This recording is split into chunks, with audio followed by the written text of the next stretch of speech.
Good day mga kapaps, ito second day ng pagpapalabas natin sa mga YB natin. Bali, dinagdagan natin ng isang puti, anak ng Viberman, pinalabas na rin natin. Yan, bali 4 sila ngayon nasa labas. Ito yung mga bago kong YB na pinapaamo sa ngayon. Bali, itong dalawa nasa cage, papakawalan na rin natin ito mga paps, siguro bukas o sa makalawa. Yan, medyo hindi pa lang ako kumpiyansa sa kanila, kaya nandyan pa rin sila sa loob ng cage. Yan, ito yung 4 na pinapakawalan natin ngayon.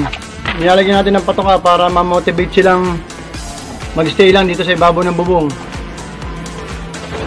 Yan, yung iba nasa trapdoor na, nagpa-practice. Yung puti, pumasok na. Yan, nakaka-nervous talaga mga paps itong ganitong sitwasyon. Yung mga bagong YB mo, ito. Bali, ito yung mga anak na napalahin natin sa baba. Anak ni Ulo, tsaka yung dalawa, anak ng Banlun, at tsaka ng Basra Makarta.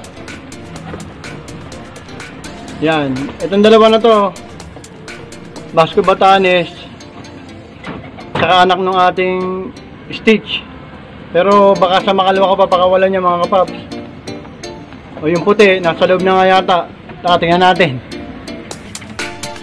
Bale yan mga paps, ito yung puti na dinagdag natin. Anak ng Viberman yung puti na yan, pure white, nilabas ng Viberman. Ito yung Grisel, anak ni Ulo. Yan, bali isang oras na sila nakatambay dito sa bubungan. Kanina nagpabalik-balik sila sa taas, kaya sobrang kaba natin kasi nga blind side. Pag nasa taas kasi hindi na natin sila makakita, hindi natin ma-monitor kung lumilipad na ba sila o ano. Kaya dapat dito lang sila muna sa baba. Yan. Yung puti yun, naka-trap doon. Ipapractice na siya doon. Yan, medyo mainit. Yun ang tamang oras ng pagpapakawala ng mga YB mga pap. Tempo nyo, sobrang init ang panahon para hindi sila lumipad.